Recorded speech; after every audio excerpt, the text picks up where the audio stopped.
La notification sonna sur son téléphone juste au moment où elle remplissait le lave-vaisselle. Un sourire se dessina sur son visage en lisant le message de Julien, son vieil ami d'université qui avait récemment repris contact avec elle sur les réseaux sociaux. « Je pense toujours à Paris. Dans 2 semaines. C'est pour moi. Tu mérites une pause. » Elle jeta un coup d'œil vers le salon où son mari était assis en train de lire, inconscient du frisson d'excitation qui lui parcourait la poitrine. Ils étaient mariés depuis 12 ans et, quelque part en cours de route, l'étincelle s'était estompée jusqu'à n'être plus qu'une lueur vacillante. Julien, avec son esprit d'aventure et son charme naturel, la faisait se sentir à nouveau vivante, comme la personne qu'elle était avant que les prêts immobiliers et la routine n'enterrent ses rêves. Ses doigts survolèrent le clavier. C'était mal, n'est-ce pas? Mais ils n'étaient que des amis. Il ne s'était rien passé de physique. Ils s'étaient vus pour prendre des cafés, pour de longs déjeuners qui s'étiraient jusqu'au milieu de l'après-midi. Il la comprenait d'une façon dont son mari n'avait jamais été capable. Il l'écoutait. Il la voyait. « Je suis partante, » répondit-elle, le cœur battant la chamade. « Mais je vais devoir trouver quoi lui dire. » Les mensonges vinrent plus facilement qu'elle ne l'aurait cru. Au cours des jours suivants, elle élabora soigneusement son histoire, un voyage entre filles avec son ancienne colocataire, Camille, qui habitait à l'autre bout de la France. Camille, que son mari n'avait jamais rencontrée, dont l'existence ne pouvait pas être facilement vérifiée. Elle en glissa quelques mots l'air de rien pendant le dîner, pour tâter le terrain. Camille traverse une période difficile, dit-elle un soir, repoussant la nourriture dans son assiette. Son divorce l'affecte vraiment beaucoup. Elle a besoin de changer d'air. Son mari leva les yeux de son repas, l'expression neutre. C'est dur. Quand est-ce qu'elle compte partir? Dans 2 semaines. Elle a trouvé de super offres pour Paris. Je sais que c'est un peu précipité, mais je me disais que je devrais peut-être y aller avec elle. Elle a vraiment besoin de soutien et je n'ai pas pris de vacances depuis des années. Elle observa son visage attentivement, mais il hocha simplement la tête. Ça a l'air bien. Tu devrais y aller. Tu as été stressé ces derniers temps. Le soulagement et la culpabilité s'affrontèrent dans sa poitrine. Vraiment? Tu es d'accord? Bien sûr. Camille a besoin d'une amie en ce moment. Et tu as raison. Tu as besoin d'une pause. Il tendit le bras par-dessus la table et lui serra la main. Va à Paris. Profite bien. La facilité de son acceptation aurait dû résonner comme une victoire, mais quelque chose dans ses yeux la mettait mal à l'aise. Une lueur complice qu'elle n'arrivait pas à cerner. Elle repoussa ce sentiment et se plongea à corps perdu dans les préparatifs. Au cours de la semaine suivante, elle et Julien s'envoyèrent constamment des messages, en prenant toujours soin d'effacer leur conversation. Ils planifièrent les restaurants, choisirent un hôtel dans le Marais avec des poutres apparentes et une vue sur les rues pavées. Julien lui envoya des photos de la suite qu'il avait réservée. Un seul lit, remarqua-t-elle, l'estomac noué par un mélange d'anxiété et d'anticipation. Nous sommes des adultes, avait-il dit lors d'un de leurs déjeuners, sa main couvrant la sienne sur la table. Nous savons tous les deux ce qu'il en est. Nous méritons d'être heureux. Elle avait hoché la tête, ignorant la voix dans sa tête qui lui chuchotait le nom de sa femme, Sophie, qu'elle avait rencontrée une fois lors d'un pique-nique d'entreprise. Sophie, avec son sourire chaleureux et sa collection de photos montrant leurs 2 jeunes enfants. Sophie, qui travaillait de nuit comme infirmière et n'avait probablement aucune idée que son mari préparait une escapade romantique. 3 jours avant le voyage, elle commença à faire ses valises en secret, cachant la nouvelle lingerie qu'elle avait achetée sous ses vêtements habituels. Elle annonça à son mari qu'elle partirait au vendredi matin, que Camille avait déjà pris un vol pour Nice et la retrouverait à l'aéroport de Nice-Côte d'Azur.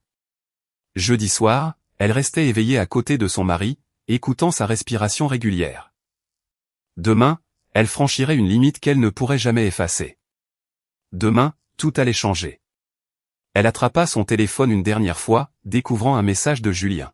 « J'ai hâte de t'avoir pour moi tout seul dans la ville de l'amour. » Elle répondit rapidement, « Un ami m'a invité à Paris. Ne sois pas jaloux. » La réponse provenant du téléphone de son mari, qu'elle pensait être sur silencieux, illumina la pièce sombre. « Profite bien. Sa femme va adorer. » Son sang se glaça. Elle se tourna lentement pour découvrir que son mari était réveillé et la regardait avec une expression qu'elle ne lui avait jamais vue auparavant. « Qu'est-ce que tu as dit » murmura-t-elle. Il s'assit, allumant la lampe de chevet. J'ai dit, profite de Paris. Je suis sûr que la femme de Julien, Sophie, trouvera cela fascinant. Je viens de lui envoyer tous tes SMS. Le silence dans la chambre était étouffant, rompu seulement par le bruit de sa propre respiration haletante. Elle dévisagea son mari, l'esprit tournant à toute vitesse pour assimiler ce qu'il venait de dire. Son visage demeurait calme, presque de façon troublante, mais ses yeux possédaient une dureté d'acier qu'elle n'avait jamais vue durant toutes leurs années passées ensemble. Qu'est-ce que tu as fait? Sa voix n'était plus qu'un murmure. Il posa son téléphone sur la table de nuit avec un soin délibéré. J'ai transféré chaque SMS, chaque photo, chaque détail de l'organisation de votre escapade romantique parisienne à Sophie Martin. Tu te souviens de Sophie, n'est-ce pas? La femme de Julien. Celle qui enchaîne les gardes doubles à l'hôpital pour subvenir aux besoins de leur famille pendant que son mari planifie des vacances secrètes avec des femmes mariées. Elle sentit la pièce tourner. Comment as-tu? Quand as-tu? Depuis combien de temps je suis au courant, termina-t-il à sa place. Depuis environ 6 semaines. Depuis la 3e fois où tu as rejoint Julien pour l'une de tes pauses déjeuner prolongées. Tu n'as pas été aussi prudente que tu le pensais. Tu as laissé la localisation de ton téléphone activée. Tu es rentré à la maison avec l'odeur de son eau de Cologne. Tu as souri à ton écran d'une façon dont tu ne m'avais pas souri depuis des années. Les larmes lui montèrent aux yeux, mais elle était incapable de dire si elles provenaient de la honte, de la peur, ou de la colère d'avoir été démasquée. Si tu savais, pourquoi n'as-tu rien dit? Pourquoi m'as-tu laissé? Te laisser creuser ta propre tombe? Il se leva, marchant jusqu'à la fenêtre pour fixer l'obscurité du dehors. Parce que j'avais besoin de voir jusqu'où tu irais réellement. J'avais besoin de savoir si la femme que j'ai épousée était encore là quelque part, ou si elle avait complètement disparu. J'ai continué d'espérer que tu te réveillerais, que tu réaliserais ce que tu étais en train de faire. Et que tu t'arrêterais. Nous n'avons rien fait en réalité, protesta-t-elle faiblement. C'était juste. C'était juste quoi? Des rendez-vous autour d'un café, de longs déjeuners, la préparation d'une semaine romantique à Paris. Il se retourna pour lui faire face et elle pouvait à présent lire la douleur sous son apparence maîtrisée. Tu as acheté de la nouvelle lingerie. Tu as révisé des expressions typiques parisiennes. Tu as fait des recherches sur des activités de couple. Ne nous insulte pas tous les deux en prétendant que c'était innocent. Son téléphone se mit à vibrer avec insistance sur la table de nuit. Le nom de Julien s'affichait sur l'écran encore et encore. Elle l'attrapa de ses mains tremblantes. Les messages s'enchaînaient à toute vitesse. Qu'est-ce que tu as foutu? Sophie sait tout. Elle pète les plombs. Tu l'as dit à ton mari? C'est un désastre. Elle appelle des avocats spécialisés en divorce. Avant qu'elle ne puisse répondre, son téléphone sonna. Le nom de Julien apparut et, contre son bon sens, elle décrocha, mettant le haut-parleur sur un signe de la main de son mari. À quoi tu pensais? La voix de Julien était frénétique. Tout son charme suave s'était évaporé. Sophie a tout vu. Chaque message, chaque photo, chaque projet. Elle menace de prendre les enfants, la maison, tout. Je n'ai rien dit à personne, parvint-elle à articuler. C'est mon mari qui l'a découvert. Ton mari, bon sang. Tu te rends compte de ce que tu as fait? C'était censé être discret. C'était censé rester entre nous. Juste. Juste quoi, Julien, intervint son mari, sa voix tranchant à travers la ligne. Juste une liaison sans conséquence. Juste un peu de bon temps pendant que ta femme travaille de nuit pour payer ton crédit. Le silence tomba à l'autre bout du fil. Qui est-ce? Demanda finalement Julien, d'une voix soudainement plus petite. C'est le mari. Celui qui t'observe emmener ma femme à des déjeuners, lui payer des cafés hors de prix, lui remplir la tête de promesses de Paris et de romances. Dis-moi, Julien, combien d'autres femmes as-tu emmenées à Paris? Où ma femme était-elle spéciale? Écoute, mec. Ce n'est pas. Nous n'avons jamais vraiment. Garde ça pour toi. Son mari le coupa net. Sophie a déjà les preuves dont elle a besoin. Et voici le plus intéressant, Julien. Elle n'est pas seulement contrariée. Elle est en route pour Nice en ce moment même. Elle a pris un congé d'urgence à l'hôpital. Elle a réservé un billet sur le même vol que tu avais prévu de prendre pour Paris demain. Elle blêmit. Quoi? Oh, tu m'as très bien entendu, continua son mari, sa voix prenant un ton presque désinvolte qui rendait la situation encore plus terrifiante. Tu vois, quand j'ai envoyé ces messages à Sophie, nous avons eu une longue conversation. Elle est assez remarquable, d'ailleurs. Bien plus impressionnante que ce que tu mérites, Julien. Elle a décidé que si tu voulais tant aller à Paris, elle allait s'assurer que tu es de la compagnie. La compagnie de ton épouse.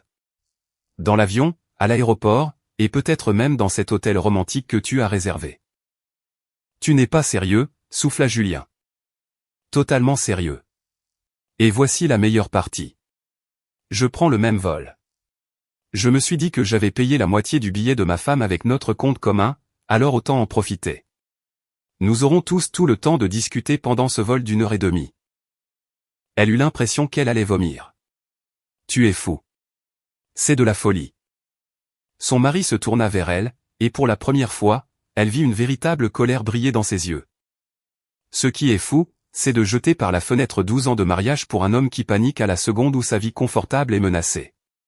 Ce qui est fou, c'est de ne pas avoir le courage de réparer notre mariage ou d'y mettre fin honnêtement. Ce qui est fou, c'est de me faire passer pour un idiot pendant que tu planifiais ta grande évasion romantique. La voix de Julien résonna de nouveau dans le téléphone. Désespéré, désormais. Nous pouvons arranger ça. Nous pouvons expliquer. Expliquer quoi? La voix de Sophie rejoignit soudainement l'appel, et Julien comme elle se figèrent. Expliquer comment tu préparais un voyage à Paris pendant que je faisais des semaines de 60 heures? Expliquer la chambre d'hôtel avec un seul lit? Expliquer les réservations au restaurant pour des dîners romantiques? S'il te plaît, Julien, je meurs d'envie d'entendre ces explications.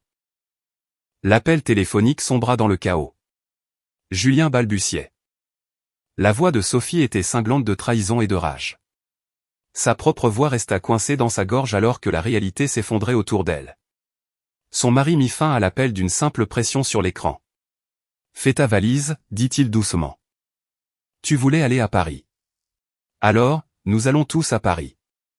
L'aéroport de Nice-Côte d'Azur bourdonnait du chaos matinal habituel, des familles jonglant avec leurs bagages, des voyageurs d'affaires agrippés à leurs gobelets de café, des couples s'embarquant pour des escapades romantiques. Elle se tenait près du comptoir d'enregistrement du vol Air France 007, l'estomac noué par l'angoisse. La valise qu'elle avait préparée avec tant de soin, remplie de vêtements neufs et de lingerie secrète, lui faisait désormais l'effet d'une pièce à conviction. Son mari se tenait à ses côtés, son bagage cabine soigné et professionnel, son expression indéchiffrable. Il avait à peine décroché un mot pendant le trajet jusqu'à l'aéroport, et ce silence s'était révélé pire que n'importe quelle dispute qu'ils avaient pu avoir. Là, dit-il doucement, d'un signe de tête vers l'entrée. Elle suivit son regard et sentit son cœur rater un battement. Sophie Martin franchit les portes coulissantes, tirant une petite valise derrière elle. Même en pantalon de jogging et en sweat à capuche, avec des cernes sous les yeux suggérant qu'elle n'avait pas dormi, Sophie se tenait avec une dignité qui la faisait se sentir minuscule. Derrière Sophie, ressemblant à un homme marchant vers son exécution, arrivait Julien. Il avait perdu cette arrogance pleine d'assurance qu'elle trouvait si séduisante. Sa veste de prix était froissée, ses cheveux ébouriffés. Quand leurs regards se croisèrent à travers le terminal, il détourna rapidement les yeux. Sophie marcha droit vers eux, les yeux rivés sur son mari. Où est-elle? Avant qu'elle n'ait pu reculer, son propre mari s'écarta, la laissant à découvert. Le regard de Sophie balaya sa silhouette, enregistrant chaque détail avec l'évaluation clinique d'une infirmière. Alors, tu es la raison pour laquelle mes enfants ont demandé pourquoi maman pleurait, dit Sophie, d'une voix étrangement calme. Tu es la raison pour laquelle j'ai dû appeler ma sœur à 2 heures du matin pour qu'elle vienne les garder. Tu es la briseuse de ménage qui allait passer une semaine à Paris avec mon mari. Je suis désolé, balbutia-t-elle. Je n'ai jamais voulu. Tu n'as jamais voulu faire de mal à personne. Tu n'as jamais voulu que je le découvre. Quelle partie tu ne voulais pas? Le sang-froid de Sophie se fissura légèrement, sa voix montant d'un cran. As-tu posé des questions sur sa femme, sur ses enfants, ou est-ce que tu t'en fichais complètement? Sophie, s'il te plaît. Julien s'approcha prudemment, comme quelqu'un essayant de calmer un animal dangereux. Pouvons-nous en parler en privé? En privé? Sophie rit, un son dur qui attira les regards des voyageurs alentour. Comme vous et elle avez discuté en privé, planifié en privé? Tu veux de l'intimité maintenant, après des mois de cachotterie? Ça ne faisait pas des mois, protesta-t-il faiblement. C'était juste. Juste quoi? 6 semaines? 8? Est-ce que la chronologie rend les choses meilleures, Julien? Est-ce que cela change le fait que tu prévoyais de me tromper dans la ville la plus romantique du monde? Un agent de sécurité commença à se diriger vers leur groupe, attiré par les éclats de voix. Son mari le remarqua et parla rapidement. Je suggère que nous passions tous la sécurité avant d'être escortés en dehors de l'aéroport. Nous pourrons poursuivre cette discussion dans le terminal. La file d'attente de la sécurité fut une torture. Ils se tenaient en un groupe gênant, les conjoints trahis d'un côté, les apprentis infidèles de l'autre, tandis que des inconnus lançaient des regards curieux sur leur langage corporel tendu. Elle surprit des fragments de conversation chuchotés derrière eux. Il se passe définitivement quelque chose là. On se croirait dans un épisode de télé-réalité. Je parie qu'ils n'iront pas tous jusqu'à Paris. Une fois la sécurité passée, ils se retrouvèrent dans une zone d'embarquement calme, 2 heures avant le départ. Tous les 4 s'assirent en un vague cercle, ressemblant à une séance de thérapie de couple tout droit sorti de l'enfer. Sophie brisa le silence en premier. Je veux tout savoir. Quand est-ce que ça a commencé? Julien ouvrit la bouche, mais Sophie leva la main. Pas toi. Elle. Je veux entendre sa version. Elle sentit tous les regards se tourner vers elle. Nous avons repris contact sur les réseaux sociaux il y a environ 3 mois. Nous étions à l'université ensemble. Ça a commencé par de simples messages, pour prendre des nouvelles, puis des cafés, puis vous êtes tombés amoureux. La voix de Sophie dégoulinait de sarcasme. Puis vous avez décidé que vos vœux de mariage n'avaient aucune importance. Et ensuite, je me suis convaincu que c'était innocent, admit-elle, les larmes commençant à couler. Je me suis dit que nous étions juste amis, que je méritais de me sentir spécial, d'être vu. Mon mariage battait de l'aile, et Julien m'a donné l'impression de compter. Son mari tressaillit à ces mots, la première fissure dans son sang-froid. Sophie se tourna vers lui. Et vous? Quand l'avez-vous su? Il y a 6 semaines, répondit-il. J'ai engagé un détective privé après le 2e déjeuner. J'accumule les preuves depuis lors. Des preuves pour quoi faire, demanda-t-elle, l'horreur s'emparant d'elle. Tu demandes le divorce? Je n'ai pas encore pris de décision, dit-il froidement. Cela dépendra du déroulement des prochains jours. Julien retrouva enfin sa voix. C'est de la folie. Nous n'allons pas vraiment aller à Paris. Nous ne pouvons pas. Nous ne devrions pas, oh que si, nous y allons, l'interrompit Sophie. Tu vois, je ne suis pas juste là pour te confronter. Je suis là parce que je ne suis jamais allé à Paris. J'ai fait les équipes de nuit pendant 10 ans pour aider à rembourser tes prêts étudiants, pour construire notre vie. Pour offrir une stabilité à nos enfants. Et tu sais quoi? Je vais voir la Tour Eiffel. Je vais me promener le long de la Seine. Je vais manger un croissant dans un café. Et tu vas me regarder faire tout en te rappelant ce que tu as failli balancer. L'annonce d'embarquement grésilla dans les haut-parleurs. Les passagers de la classe affaires étaient invités à embarquer en premier. C'est nous, dit son mari en se levant. J'ai surclassé nos billets à tous. Je me suis dit que si on allait jusqu'au bout, autant être confortable. Le vol d'1h30 fut un véritable supplice. Ils étaient assis par 2, elle avec son mari, Julien avec Sophie, de part et d'autre de l'allée centrale. Chaque instant du trajet était alourdi de non-dits et d'émotions à peine contenues. À mi-chemin, alors que les lumières de la cabine baissaient pour le vol du soir, Sophie se pencha à travers l'allée. Vous savez ce qui est le pire, dit-elle doucement. J'aurais compris si vous aviez simplement été honnête. Si tu étais venu me voir pour me dire que notre mariage était brisé, que tu avais besoin de quelque chose de différent, j'aurais été blessé, mais au moins ça aurait été honnête. Au lieu de ça, tu m'as prise pour une imbécile. Tu as fait de moi l'épouse idiote qui travaille de nuit pendant que son mari planifie des vacances romantiques avec une autre femme. Elle ne put soutenir le regard de Sophie. De l'autre côté de l'allée, Elle vit son propre mari regarder fixement l'obscurité par le hublot, son reflet dans la vitre trahissant une douleur qu'elle n'avait jamais pleinement saisie jusqu'ici. À mesure que Paris se rapprochait, elle réalisa que la confrontation à l'aéroport de Nice-Côte d'Azur n'avait été que le commencement.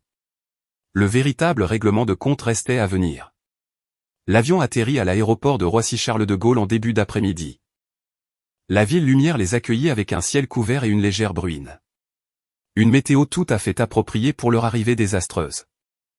À la sortie de l'avion, tous les quatre se déplaçaient tels des satellites réticents, maintenus ensemble par la gravité, mais cherchant désespérément à s'éloigner les uns des autres. La récupération des bagages se déroula dans un silence inconfortable. Julien n'arrêtait pas d'essayer de capter son regard, mais elle n'arrivait pas à se résoudre à le regarder. L'homme qui lui avait semblé si charmant, si sûr de lui dans les cafés de leur ville, paraissait désormais diminué. Un mari pris en flagrant délit de mensonge, pas un héros romantique. L'hôtel est dans le Marais, annonça son mari alors qu'il sortait dans le hall des arrivées. J'ai appelé à l'avance. Conversation intéressante avec la directrice. Apparemment, la suite romantique que Julien avait réservée. Ils nous ont surclassés dans des chambres communicantes. Nous quatre, au même étage, portes reliées. C'est pas chaleureux. Le visage de Julien blêmit. Tu n'es pas sérieux. Mets-moi à l'épreuve, répondit son mari d'un ton égal. Sophie et moi avons eu une longue conversation dans l'avion. Nous avons décidé que, puisque nous sommes là, nous allons voir comment nos conjoints respectifs gèrent le fait d'affronter réellement, ensemble, les conséquences de leurs actes. Le trajet en taxi jusqu'à Paris aurait dû être magique. Son premier aperçu de la ville dont elle rêvait depuis des mois. Les grands boulevards, l'architecture parisienne si caractéristique, les cafés avec leurs tables en terrasse. Au lieu de cela, elle observait le paysage à travers un brouillard de honte et d'incrédulité. Ils arrivèrent à l'hôtel de Vigny, un établissement de charme avec des jardinières aux fenêtres, possédant tout le cachet qu'elle avait imaginé partager avec Julien. La directrice, une femme mince du nom de Madame Beaumont, les accueillit avec une expression qui laissait deviner qu'elle connaissait toute l'histoire. « Ah, notre quatuor », dit-elle poliment mais avec un léger sourire entendu. « Vos chambres sont prêtes. » Comme demandé, elles sont adjacentes avec une porte communicante. Quel romantisme! Les chambres étaient superbes. Briques apparentes, hautes fenêtres donnant sur une cour intérieure, meubles anciens mêlés aux équipements modernes. Dans n'importe quelles autres circonstances, elle en aurait été ravie. À présent, elle ne pouvait s'empêcher de penser que la pièce où elle se trouvait était censée être son nid d'amour avec Julien. Sophie apparut dans l'embrasure de la porte communicante, regardant autour d'elle avec une expression mêlant appréciation et amertume. Joli choix, Julien. Un peu cher pour un homme qui se plaignait du prix de l'appareil dentaire de notre fille. Mais joli. Sophie, s'il te plaît, commença Julien, mais elle l'interrompit d'un geste sec. Non, tu n'as pas le droit de me faire le coup du Sophie, s'il te plaît. Pas ici. Pas maintenant. Elle se tourna vers le groupe. Voici ce qui va se passer. Il est 14 heures. Nous sommes tous épuisés par le voyage et à fleur de peau. Nous allons nous reposer pendant quelques heures. Puis à 19 heures ce soir, nous irons tous dîner ensemble dans ce restaurant que tu as réservé. Julien. Celui avec la vue sur Notre-Dame.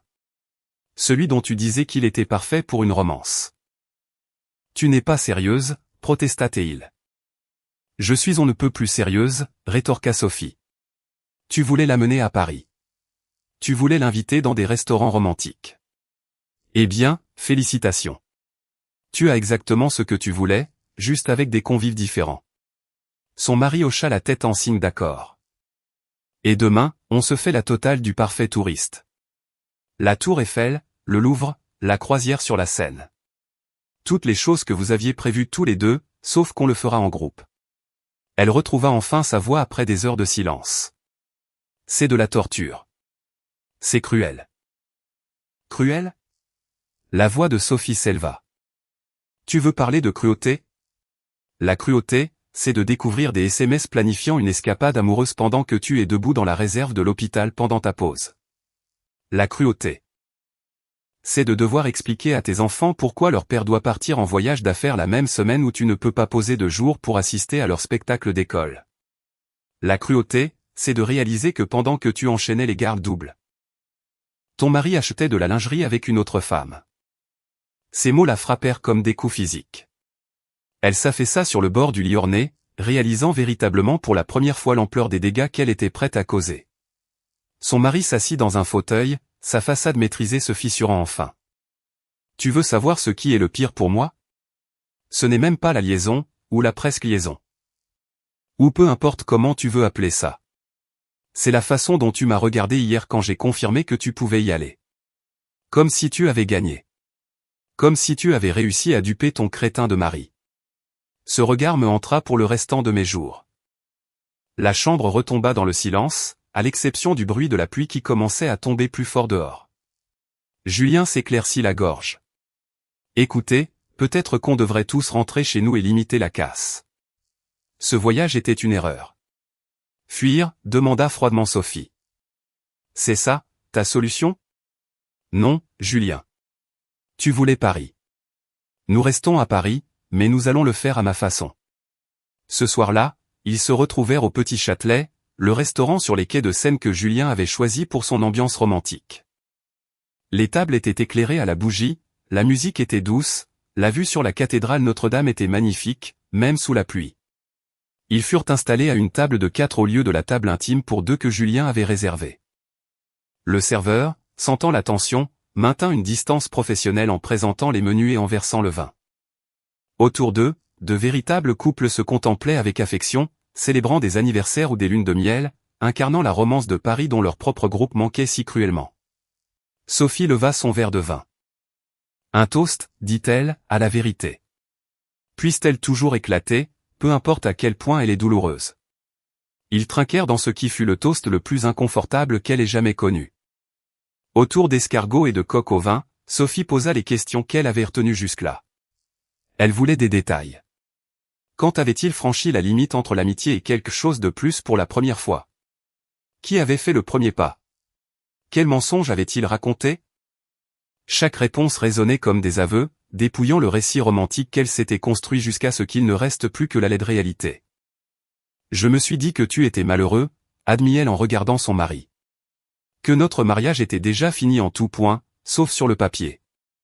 Que je méritais de me sentir désiré. » « Avais-tu tort ?» demanda-t-il calmement au sujet du fait d'être malheureux. Elle y réfléchit honnêtement pour la première fois. « Non. Mais j'ai eu tort sur la façon de gérer les choses. J'ai été lâche. J'aurais dû t'en parler. J'aurais dû suggérer une thérapie de couple, ou une séparation, ou n'importe quoi d'honnête. Au lieu de cela, Au lieu de cela, tu as trouvé quelqu'un qui t'a dit ce que tu voulais entendre, » termina Sophie. Julien est très doué pour ça. Faire en sorte que les femmes se sentent spéciales. Vues. Comprises. Tu n'es pas la première, tu sais. Julien releva brusquement la tête. Tu pensais que je n'étais pas au courant pour les autres, demanda Sophie, la voix fatiguée. La collègue il y a 3 ans, la femme de ta salle de sport. J'ai trouvé des preuves, je t'ai confronté, tu as juré que ce n'était rien, tu as promis de changer, et je t'ai cru parce que je voulais te croire. Parce que nous avons des enfants. Sa voix se brisa sur le dernier mot. Parce que je t'aimais. Mais j'ai fini de te croire maintenant. Le dîner s'éternisa. Chaque plat apportait une nouvelle couche de vérité et de récrimination. Au moment du dessert, Julien pleurait ouvertement, son image soigneusement construite complètement brisée. Elle se surprit à être étrangement détachée, le regardant comme si elle le voyait clairement pour la première fois. Non pas un héros romantique, mais un homme d'âge mûr qui répétait sans cesse les mêmes erreurs parce qu'il n'avait jamais été confronté aux véritables conséquences de ses actes. En sortant du restaurant, marchant le long de la Seine sous la pluie, Sophie prit le bras de son mari à elle. « Demain, dit-elle, nous irons à la Tour Eiffel et nous commencerons à imaginer la suite. » La Tour Eiffel s'élevait dans un ciel qui se dégageait, son treillis de fer se découpant en sombre contre le bleu pâle du matin. Il faisait la queue avec des centaines de touristes, les téléphones sortis pour des selfies, les guides de voyage ouverts, les enfants sautillant d'excitation. Tous les 4 restaient silencieux, épuisés par une nuit blanche passée dans des chambres d'hôtel adjacentes où le moindre bruit traversait les murs fins. Elle avait entendu Sophie pleurer vers 3 heures du matin. Elle avait entendu Julien essayer de la réconforter et se faire repousser. Elle avait entendu son propre mari faire les 100 pas dans sa chambre, c'est pas marquant le rythme régulier de quelqu'un digérant une décision qui allait changer sa vie. Maintenant, alors qu'il montait en ascenseur vers la plateforme supérieure, elle étudia les 3 personnes qui étaient devenues des compagnons d'infortune dans ce cauchemar qu'elle avait elle-même créé. Sophie regardait la vue de la ville qui s'élevait, la mâchoire serrée par la détermination. Julien semblait diminuer, sa veste hors de prix fripée, sa posture assurée envolée. Son mari l'observait avec une expression qu'elle ne parvenait pas à déchiffrer. Pas tout à fait de la colère, pas tout à fait de la pitié, quelque chose de bien plus complexe que les deux. Au sommet, Paris s'étendait sous leurs pieds dans toutes les directions. La Seine coupait la ville comme un ruban d'argent. Le Sacré-Cœur brillait de blancheur au loin. C'était tout ce qu'elle avait imaginé, tout ce dont elle avait rêvé pendant ses séances d'organisation secrète avec Julien, et ça ne signifiait plus rien. Sophie s'approcha de la rambarde, inspirant l'air froid du matin. « Vous savez ce que j'ai réalisé hier soir » dit-elle sans s'adresser à personne en particulier.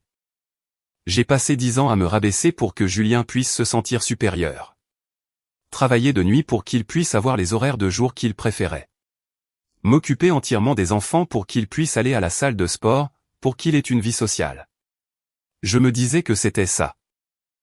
Être des partenaires, mais ce n'était que de l'effacement. » Elle fit un pas en avant, hésitante. « Sophie. » « Je ne. » Sophie l'interrompit, mais sans méchanceté. « Je n'ai pas besoin de tes excuses.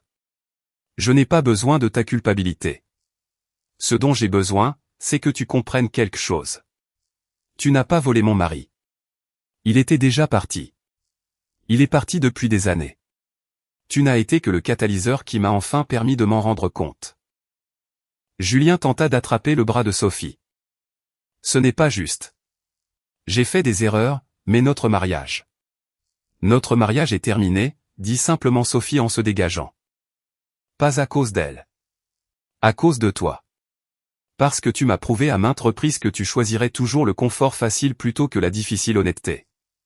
Tu prendras toujours le chemin qui te fait du bien sur l'instant, peu importe qui en souffre. » Elle se tourna vers Julien, le regardant vraiment. « Elle a raison. Tu m'as dit que mon mariage était brisé, que je méritais mieux, mais tu n'as jamais mentionné que le tien battait de l'aile. Tu t'es présenté comme cette alternative parfaite, mais tu ne faisais que fuir, comme tu le fais toujours. » C'est gonflé de ta part, lâcha Julien, son désespoir se transformant en colère. « Tu étais mariée, toi aussi. Ne fais pas comme si tu étais innocente là-dedans. »« Je ne le suis pas, » acquiesça-t-elle doucement. « Je ne suis absolument pas innocente, mais au moins, je peux l'admettre maintenant. » Son mari prit enfin la parole, sa voix portant à travers la plateforme. « J'ai pris une décision. » Tout le monde se tourna pour le regarder. « Je demande le divorce, » dit-il en la regardant directement. « Non par colère, ni par vengeance, ni pour te punir, mais parce que Sophie a raison. On ne peut pas rester dans un mariage quand l'une des deux personnes est déjà partie. Et tu es parti. Même si ton corps était encore dans notre maison, tu es parti il y a des mois, peut-être des années. Et je n'ai pas voulu le voir. » Ces mots auraient dû l'anéantir, mais elle ressentit au contraire un étrange soulagement. « Je comprends, » dit-elle. « Et je suis désolée. Pas pour l'issue de tout ça. Je pense que tu as raison. Mais pour la façon dont je m'y suis prise. Pour les mensonges, la tromperie, la lâcheté. »« Que allez-vous faire ?» lui demanda directement Sophie. Elle regarda Paris, la ville sur laquelle elle avait fantasmé comme toile de fond pour un nouveau départ. « Je ne sais pas. Une thérapie, probablement. Beaucoup. Essayer de découvrir qui je suis sans me définir par une relation. Apprendre à être honnête, même quand c'est inconfortable. Et vous ?» Sophie se tourna vers Julien. « Qu'est-ce que tu vas faire ?» Il les regarda tous, semblant perdu. « Essayer de sauver notre mariage. Travailler sur moi-même. Je ne sais pas. Sophie, dis-moi ce que tu veux que je fasse. » Sophie répondit tristement, « C'est exactement le problème. Tu demandes encore à quelqu'un d'autre de te dire quoi faire, comment être. Je ne veux pas être ta boussole morale, Julien. Je veux être ta partenaire, mais tu dois le vouloir. Toi aussi. Et tu dois être prêt à fournir le travail difficile que ça implique. Pas seulement quand tu te fais prendre, mais tout le temps. » Un groupe de touristes se déplaça autour d'eux, bavardant en japonais, pointant du doigt les monuments. La vie continuait, indifférente à leur drame personnel. Sophie sortit son téléphone et prit un selfie avec la silhouette de Paris derrière elle. « Voilà », dit-elle en regardant la photo. « Ma première photo de Paris. Ma première photo en tant que femme qui choisit de penser à elle. » « Allez-vous demander le divorce ?» demanda son mari directement à Sophie. Sophie réfléchit à la question. « Je ne sais pas encore, mais je vais terminer ce voyage comme je l'ai prévu hier soir. Je vais au Louvre. Je vais manger de vraies pâtisseries françaises. Je vais vivre l'expérience parisienne dont je rêve depuis que je suis petite fille, et je vais le faire sans lui. » Elle regarda Julien. « Tu devrais rentrer chez nous. Va retrouver tes enfants. Explique-leur ce qui se passe avec des mots qu'ils peuvent comprendre. Montre-leur, pour une fois, que tu peux faire face aux conséquences de tes actes au lieu de les fuir. » Julien ouvrit la bouche pour protester, puis la referma. Quelque chose dans l'expression de Sophie, dans sa finalité, sa certitude, sembla l'atteindre. Il hocha lentement la tête. « D'accord. Tu as raison. Je devrais le faire. J'ai besoin de rentrer. » Son mari tendit la main à Sophie. « Voudriez-vous de la compagnie pour le musée, les pâtisseries, l'expérience ?» Sans pression, sans arrière-pensée. Juste un conjoint trahi qui propose à un autre de sauver quelque chose de positif de ce désastre. Sophie l'observa, puis lui prit la main. « J'aimerais beaucoup. » « Merci. » Ils commencèrent à marcher vers l'ascenseur, la laissant seule avec Julien sur la plateforme d'observation. « Ce n'est pas comme ça que ça devait se passer, » dit doucement Julien. « Non, » convint-elle. « Ça devait être romantique, passionné, le début de quelque chose de nouveau. Mais nous n'étions pas en train de commencer quelque chose de nouveau. Nous fuyions simplement quelque chose d'ancien. Est-ce que tu le regrettes ? Nous. Je veux dire. » Elle y réfléchit honnêtement. Je regrette la façon dont je l'ai fait. Les mensonges, la trahison, la douleur que j'ai causée. Mais je ne regrette pas l'électrochoc. J'avais besoin de voir que j'étais devenu quelqu'un que je n'aimais pas. Quelqu'un qui mentait facilement. Qui trouvait des justifications au fait de blesser les autres, qui rendait tout le monde responsable de son propre malheur. Julien partit l'après-midi même, modifiant son billet d'avion, laissant derrière lui son escapade romantique parisienne. Elle resta tout le week-end, non pas avec son mari ni avec Sophie, mais seule. Elle se promena dans les rues de Montmartre, s'assit dans des cafés pour écrire de longues lettres d'excuses qu'elle n'enverrait jamais, visita des musées, et vit de la beauté qu'elle ne parvenait pas encore tout à fait à ressentir. Le dimanche soir, avant son propre vol de retour, elle retourna à la Tour Eiffel au coucher du soleil. La structure de fer brillait d'une lueur dorée contre le ciel qui s'assombrissait autour d'elle. Des couples s'embrassaient. Des familles riaient. Des touristes immortalisaient des souvenirs. Son téléphone vibra. Un message de son mari. « Sophie et moi avons passé la journée à Versailles. Elle est remarquable. Nous rentrons tous les deux demain. Des vols différents, des avenirs différents, mais je pense que nous finirons tous les deux par aller bien. J'espère que ce sera le cas pour toi aussi. » Elle répondit « Merci pour tout. De m'avoir démasqué, de m'avoir confronté, de m'avoir forcé à regarder en face ce que j'étais devenu. J'espère que tu trouveras le bonheur. » Sa réponse arriva rapidement, « J'espère que nous le trouverons tous les deux. » Mais avec honnêteté, cette fois-ci. Elle rangea son téléphone et regarda les lumières commencer à scintiller sur la tour à la tombée de la nuit. Paris était tout aussi magnifique qu'elle l'avait imaginé, mais pas du tout comme elle s'attendait à le voir. Elle était venue ici à la poursuite d'un fantasme d'évasion, de romance, de devenir quelqu'un de nouveau. Au lieu de cela, elle avait été forcée de voir exactement qui elle était. Imparfaite, malhonnête, capable de blesser les autres pour fuir sa propre douleur. Ce n'était pas une vérité confortable, mais c'était la vérité malgré tout. Alors qu'elle s'éloignait de la Tour Eiffel pour la dernière fois, retournant à l'hôtel pour faire ses bagages, elle se fit une promesse. Fini de fuir. Fini les mensonges faciles. Fini de chercher quelqu'un d'autre pour réparer ce qui était brisé en elle. Le prochain chapitre de sa vie ne s'écrirait pas à Paris avec un amant romantique. Il s'écrirait chez elle, au cours de séances de thérapie, dans des conversations difficiles, dans le travail lent et peu flatteur pour devenir quelqu'un qu'elle pourrait respecter. La ville lumière lui avait montré les ombres qu'elle dissimulait. À présent, il était temps de les affronter. Derrière elle, la tour Eiffel poursuivait son spectacle lumineux horaire, scintillant contre le ciel nocturne. Majestueuse, immuable, et totalement indifférente aux drames humains qui se jouaient à ses pieds. Paris serait toujours là, toujours aussi belle, toujours aussi romantique pour les gens qui s'y rendaient avec honnêteté. Un jour, peut-être, elle reviendrait.